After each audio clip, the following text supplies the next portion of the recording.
यदि आपने इस चैनल को सब्सक्राइब नहीं किया है तो सब्सक्राइब बटन दबाएं। नए वीडियो की सूचना पाने के लिए बेल बटन भी दबाएं। साथियों नमस्कार, DMA India online YouTube channel में आपका हार्दिक स्वागत है।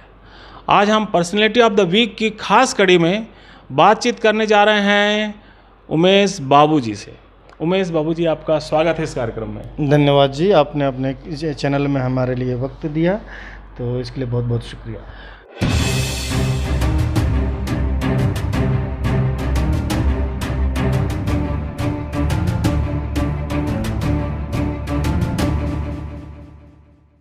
साथियों, इससे पहले कि मैं उमेश बाबू से आपकी मुलाकात कराऊं, बताना चाहूँगा कि उमेश बाबू जो है वो दिल्ली के रहने वाले हैं और बजट को लेकर के जो SC/ST का बजट है उसको लेकर के एक बड़ा काम कर रहे हैं। मतलब बजट का जो कैसे आता है, क्या खर्च होना है, और उस पर एक सार्वजनिक जांच समिति का ये गठन करते हैं और काफ़ी बड़ा काम कर रहे हैं। तो आज इनसे ही इन्हीं के बारे में बातचीत करेंगे। तो उमेश जी, बताइए कि आप कहाँ के रहने वाले हैं और कहाँ आपकी शुरुआती पढ़ाई लिखाई हुई? मैं उत्तर प्रदेश का रहने वाला हूं और डिस्ट्रिक्ट मऊ है। मेरी पढ़ाई लिखाई शुरुआती गांव में हुई, उसके बाद बनारस हिंदू यूनिवर्सिटी में, उसके बाद मैं दिल्ली आया, प्राइवेट कंपनी में काम किया और मल्टीनेशनल कंपनीज़ हैं, विदेशी कंपनीज़ हैं, तो उसमें काम किया। ये उसके बाद हम ये सामाजिक क्षेत्र में आए, तो सामाजिक क्षेत्र में हमारे आने का एक अलग इंसिडेंट है। इंसिडेंट यह है कि हाई कोर्ट में एक PIL डाली गई थी दलितों की तरफ से, दलित आदिवासियों की तरफ से, कि उनके बजट का सही से आवंटन नहीं होता है, खर्च नहीं होता है, इस तरह की चीज़ों पर। तो वो PIL डिसमिस हो गई थी। अब वो मीटिंग चल रही थी, तो लोग जो है वकीलों को और जो जज थे उनको कोस रहे थे कि इस तरह से चीज़ें हो गई। उसमें थोड़ा सा मैंने एक हस्तक्षेप किया, दखल किया कि भाई अगर इस तरह की बातें हैं तो ये जज साहब हैं या अदालतें हैं, चाहे कोई भी हो, ऐसा करते क्यों हैं? या तो उनको मालूम नहीं है या फिर मालूम है तो कुछ गड़बड़ है। तो लोगों ने जो है फिर मुझे जिम्मेदारी दे दी कि आप कीजिए, क्या बताइए। आप जब आप कह सकते हैं, इतना दावा कर रहे हैं कि लोगों को जानकारी नहीं है, तो आपको जो जानकारी है आप बताइए। तो हमने वहाँ पर उस समय दिल्ली में प्रिंसिपल सेक्रेटरी थे फाइनेंस के, उनको हमने लिखा था पत्र कि आप अदालत में जो एफिडेविट दिए हैं उसमें चीज़ें जो है सही नहीं हैं, तो हम मिलना चाहते हैं कि क्या आप उसमें क्या चीज़ें हैं उसको हम समझना चाहते हैं। तो उन्होंने हमें बुला लिया। तो सरकार का जो बजट बनाने की जो प्रक्रिया है, उसके लिए बजट मैनुअल होता है, उसके लिए कोड होते हैं और उसको उस प्रक्रिया को फॉलो किया जाना चाहिए। तो वो प्रक्रिया मिसिंग थी, उसमें मिसिंग थी। हमने उनसे ऑडिट रिपोर्ट की भी बात की। मतलब ये जो बजट के बारे में आप पहले से जानते थे कि इस जो जांच के बातचीत के दौरान आपको पता चला बजट के बारे में? नहीं, इसके बारे में मुझे सबसे पहले रुचि लगी, बाबा साहब का एक बजट पर बॉम्बे प्रेसिडेंसी में स्पीच थी और उन्होंने लिखा था, तो बहुत रोचक वो बात थी जी, कि वो बातों में एक थ्रिल था। वो पढ़ने से वो आपके अंदर थ्रिल आ जाता है। तो मेरे हाथ लगी थी, तो हमने पढ़ा। मैं कहा काफ़ी इंटरेस्टिंग सब्जेक्ट है। तो मैंने फिर उसके बाद मेरे कुछ मित्र हैं, उन्होंने मुझे मदद की कि बजट को समझने में। तो हम जो बजट को समझे, मेरी समझ जो है वो एक फ्री स्टाइल की समझ थी।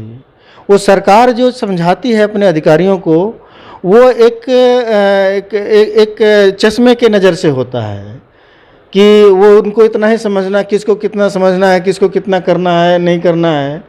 और जो हमने समझा था वो हम एक फ्री स्टाइल में लेजिस्लेटिव प्रक्रिया के तहत, और प्लस बजट के जो कानून हैं, मैनुअल्स हैं, ट्रेजरी है, वो सारी चीज़ों को ध्यान में रख करके समझाता है। तो जाहिर सी बात है कि हमारी जो जानकारी है जो है वो जिन अधिकारियों से हम बात कर रहे थे उनसे ज़्यादा बारीक थी।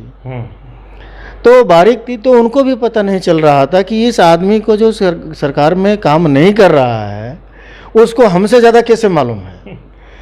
हाँ, तो और इस बात को वो रिकग्नाइज भी करते थे और एक्सेप्ट करके उस चीज़ को मान भी लेते थे। इसलिए मुझे कोई बहुत ज़्यादा दिक्कत नहीं हुई कि अगर हम चाहे प्रिंसिपल सेक्रेटरी से मिल रहे हों, चीफ सेक्रेटरी से मिल रहे हों, डायरेक्टर से मिल रहे हों, तो हम जहाँ भी गए वहाँ पर बजट के बारे में अपनी बात वहाँ से मनवा लेते थे। यह बात हो गई, मतलब कि संगठन, इसमें हम बहुत सारे संगठनों के साथ काम किए हैं।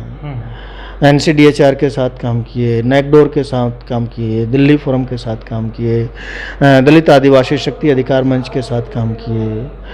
तो ये चीज़ें हैं जो आपने कहा कि जांच करने वाली बात, वो जांच करना मैंने किसी को जांच करने के लिए कुछ कहा नहीं है कि आप जांच करो। हम खुद जांच किए कुछ चीज़ों का, तो हमको बात पता चला, लोगों ने यह तय किया कि हम भी जांचेंगे और अपना सरकार का जो व्यवस्था है उसको भी जांचेंगे, खुद को भी जांचेंगे कि हमें क्या कमियां हैं, हम में क्या कमियां हैं, सरकार को भी जांचेंगे और व्यवस्था को भी जांचेंगे। तो ये मेरा नारा नहीं है, ये मतलब थोड़ा सा इसको आप करेक्ट कर लीजिएगा, यह लोगों का नारा है। जिन लोगों से हमने मिला, हम अपनी बात कहते हैं, लोगों को लगता है कि भाई ये तो काम हमको भी करना चाहिए।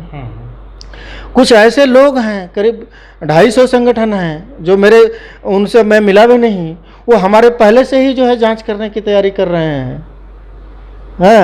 बाद में हमारी उनसे मुलाकात हुई तो वो जांच करने की प्रक्रिया में ऑलरेडी वो हैं।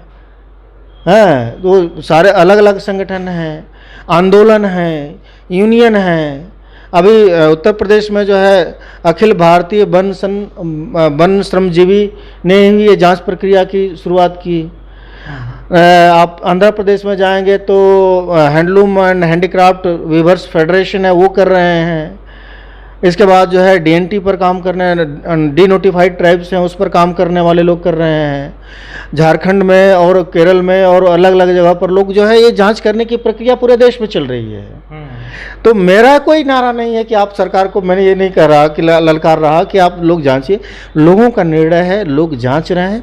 उस प्रक्रिया में लोग मेरे जो समझ की जो जब बातें हैं उतना मैं कंट्रीब्यूट करता हूँ, बहुत छोटा सा हिस्सा मैं कंट्रीब्यूट करता हूँ। बाकी बहुत सारी चीज़ें हैं जो लोग सरकार को जांचेंगे, खुद को भी जांचेंगे, सरकार को भी जांचेंगे, व्यवस्था को भी जांचेंगे, और ताकि देश हमारा एक ट्रांजिशन पीरियड से गुजर रहा है, परिवर्तन काल से गुजर रहा है, पहले भी गुजरा था, और हर चीज़ परिवर्तनशील होती है। हम परिवर्तन के दौर से गुजर रहे हैं। तो अब लोगों के अंदर जो चेतना बनी है, अलग अलग सरकारें देखा है, 75 साल देख लिया आज़ादी को, तो लोगों के अंदर एक नई चेतना भर रही है। और वो चेतना आपके और हमारे वजह से नहीं, वो चेतना का अपना स्वभाव है, वो आ रहा है और लोग उसको करेंगे। मतलब इस प्रकार से लोगों को अवेयर करने के लिए क्या कोई संगठन बनाने की योजना है, या फिर किसी संगठन को साथ में लेकर के चलने की योजना है? कुछ ऐसा कुछ प्लान है क्या आपके साथ इसमें? नहीं, मेरा कोई व्यक्तिगत कोई प्लान और प्रोग्राम नहीं है। छत्तीसगढ़ के लोगों ने एक चीज़ बनाया है। अब मैं अभी छत्तीसगढ़ के ही संदर्भ में बात कर रहा हूँ। दिल्ली का और अलग अलग राज्य के जो लोग हैं वो अपने अपने संदर्भ में इस तरह की बातें करेंगे, लेकिन चूँकि कल मैं कार्यक्रम में था तो छत्तीसगढ़ के लोगों ने तय किया है कि हम ऐसा कार्यक्रम करेंगे। उस कार्यक्रम में छत्तीसगढ़ के लोग जो मुझे भूमिका देंगे, उस भूमिका में मेरी जो जितना मैं निभा सकता हूँ मैं निभाऊंगा। तो जी, जो बजट आता है जी, और बजट का उपयोग किया जाता है, कई जगह नहीं उपयोग किया जाता। जी जी, तो जैसा कि कल ये बात सामने आई, मैं दर्शकों को भी बताना चाहूँगा कि एक राजस्थान एक इकलौता राज्य है जहाँ पर बजट पूरा जो है कंज्यूम नहीं होने पर एक सजा का प्रावधान है। जी जी, ऐसा नहीं जी, क्या सही है, आप बताइए। ऐसा है कि राजस्थान में अभी आप देखेंगे तो बजट के बारे में हरियाणा गवर्नमेंट ने एक कमेटी बनाई है, मॉनिटरिंग कमेटी बनाई है। तो उसके चेयरपर्सन जो है चीफ मिनिस्टर हैं, और कोई भी होगा तो चीफ मिनिस्टर ही होगा। अब उसी तरह से और भी राज्यों ने बनाया है। राजस्थान गवर्नमेंट ने बनाया है, कानून बनाया है कि कैसे बजट को फॉर्मुलेट किया जाएगा, फार्मुलेट करते समय किन किन बातों का ख्याल रखा जाना चाहिए, इसके लिए बनाया है। और वो बजट उस हिसाब से अगर फॉर्मुलेट नहीं होगा, कोई अधिकारी नहीं कर रहा है, तो उसके लिए जो प्रक्रिया है उसको फॉलो किया जाएगा। ऐसे तत्काल रूप में किसी को सज़ा दे देना कि आपने बजट का, वो ऑलरेडी है, ये तो ऐसा ऑलरेडी कानून में है कि अगर ट्रेजरी के में जिस पैसे के लिए आप, जिस मकसद के लिए पैसा आवंटित किया गया है, वो मकसद अगर पूरा नहीं होता है, दूसरे मकसद के लिए आपने किया है, तो उसमें सज़ा का प्रावधान है। पहले से ही, आज से नहीं है, बहुत पहले से है। लेकिन बजट बनाने की प्रक्रिया में अगर कोई गड़बड़ी है तो उस पर जो है ये राजस्थान गवर्नमेंट ने कॉग्निजेंस लिया है कि प्रक्रिया जो है उसको फॉलो की जानी चाहिए, और इसके लिए हम राजस्थान गवर्नमेंट को बधाई देते हैं। चलिए, बहुत बहुत धन्यवाद, आपने समय निकाला बातचीत करने के लिए। बहुत महत्वपूर्ण बात है कि बजट को लेकर के एक जो अवेयर होने, जागरूकता होने की बहुत ज़रूरत है हमारे जो ख़ास तौर पर दलित और आदिवासी समाज के लिए, क्योंकि उनके लिए जो चीज़ें आ रही हैं उन तक पहुंच रही है कि नहीं पहुंच रही है, इसको जांचना या इसको समझने का जिम्मेदारी भी इन्हीं पे काम करने वाली संगठनों की है ख़ास तौर पर। और जिस प्रकार से एक कदम उठाया है राजस्थान गवर्नमेंट ने, तो ऐसा ही और भी दूसरे जो राज्य हैं वहाँ पर भी ऐसा कुछ हो तो मेरा ख्याल है कि बहुत अच्छी बात होगी, और ये एक कामयाबी कही जा सकती है हमारे जो संगठन है उनकी जागरूकता की कामयाबी। तो बहुत अच्छा लगा उमेश बाबू आपसे बातचीत करके, और भविष्य में भी आपके साथ जो है जी जी, बहुत बहुत धन्यवाद, बहुत बहुत धन्यवाद, आपने मुझे वक्त दिया इसके लिए। तो भी कि आपने इस वीडियो को ध्यान से देखा, और मैं चाहता हूं कि ज़्यादा से ज़्यादा इस वीडियो को शेयर कीजिए, लाइक कीजिए, अगर चैनल में नए आए हैं तो सब्सक्राइब कीजिए। और अगले इतवार को हम फिर किसी खास पर्सनैलिटी को लेकर, पर्सनैलिटी ऑफ द वीक की इस खास कड़ी में आपके सामने फिर से रूबरू होंगे। तब तक के लिए बहुत बहुत धन्यवाद, नमस्कार।